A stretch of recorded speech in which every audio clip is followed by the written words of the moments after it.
उत्तराखंड के मुख्यमंत्री पुष्कर सिंह धामी ने एक बार फिर से साबित कर दिया कि नेतृत्व केवल निर्देश देने का नहीं बल्कि जनता के बीच खड़े रहने का नाम है। कड़ाके की ठंड, कठिन पहाड़ी इलाकों और लंबी यात्राओं के बावजूद वो लगातार 2 दिनों तक बागेश्वर, अल्मोड़ा और चमोली जिलों में सक्रिय रहे हैं, जहां उन्होंने न केवल विकास की योजनाओं की समीक्षा की बल्कि देर रात तक आम नागरिकों की समस्याओं को मौके पर ही सुना और उनके समाधान के निर्देश भी दिए।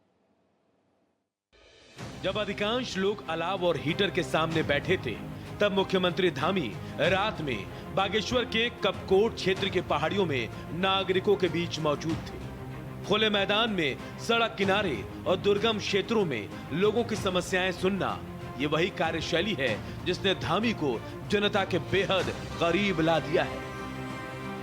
बागेश्वर, अल्मोड़ा और चमोली में मुख्यमंत्री धामी का स्वागत ऐतिहासिक रहा।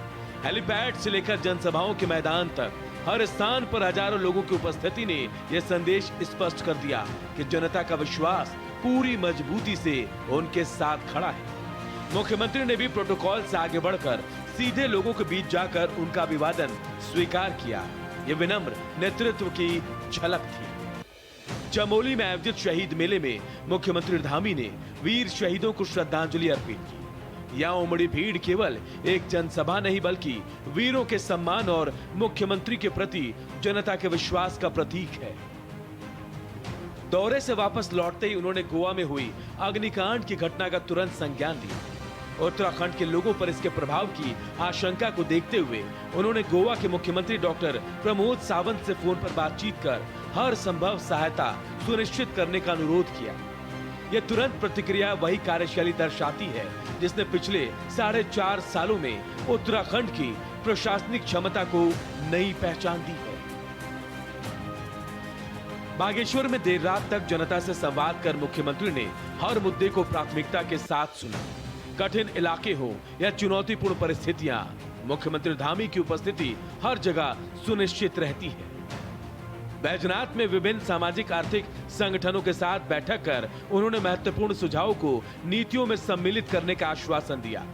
एक पेड़ मां के नाम अभियान के तहत पौधारोपण कर पर्यावरण संरक्षण का संदेश दिया। स्कूल से लौटते हुए बच्चों से मुलाकात ने इस दौरे में आत्मीयता का मानवीय स्पर्श जोड़ा। मुख्यमंत्री ने बच्चों को उज्जवल भविष्य की शुभकामनाएं दी। संगठन की मजबूती और सेवा राजनीति के मूल्यों पर विस्तृत चर्चा की गई। राष्ट्र प्रथम, संगठन द्वितीय, व्यक्ति अंतिम, इस मंत्र को आगे बढ़ाया गया। मुख्यमंत्री धामी ने विकास योजनाओं की प्रगति की गहन समीक्षा की और अधिकारियों को स्पष्ट निर्देश दिए और कहा कि शिथिलता बर्दाश्त नहीं होगी। राष्ट्रीय स्तर पर स्वर्ण पदक जीतने वाले ताइक्वांडो खिलाड़ियों को सम्मानित कर युवा प्रतिभाओं को प्रेरित किया। सरयू नदी तट पर प्रभात भ्रमण के दौरान मुख्यमंत्री ने व्यक्तिगत रूप से विकास कार्यों का निरीक्षण किया और स्थानीय लोगों से फीडबैक भी लिया। यही नहीं, इंडोर स्टेडियम में युवाओं के साथ बैडमिंटन खेलकर उन्होंने खेल सुविधाओं और प्रशिक्षण की स्थितियों की प्रत्यक्ष समीक्षा की। उसके बाद प्रदेश वासियों के सुख समृद्धि की कामना करते हुए पूजा अर्चना की। व्यापारियों से बातचीत के दौरान मुख्यमंत्री ने कहा कि राज्य की अर्थव्यवस्था की रीढ़ व्यापार जगत को सशक्त करने हेतु सरकार ने कर प्रणाली को सरल किया है और छोटे व्यवसायों के लिए नई संभावनाएं खोली है।